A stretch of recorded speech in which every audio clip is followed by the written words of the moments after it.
Karolina, bendrosios praktikos slaugytoja. Urologijos skyriuje dirbu 1 metus. Ši klinika pasižymi modernumu, pažangia diagnostika bei minimaliai invazinėmis operacijomis.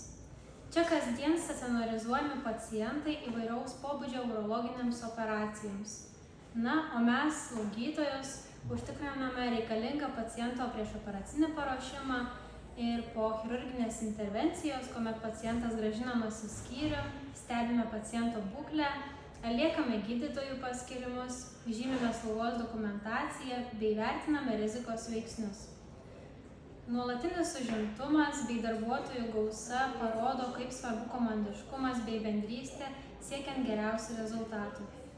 Aš manau, jog slaugytojo darbo prasmė tai yra teikiant mokslo įrodymais grįstą priežiūrą, nepamiršti to, kas svarbiausia – tai meilė gyvybei.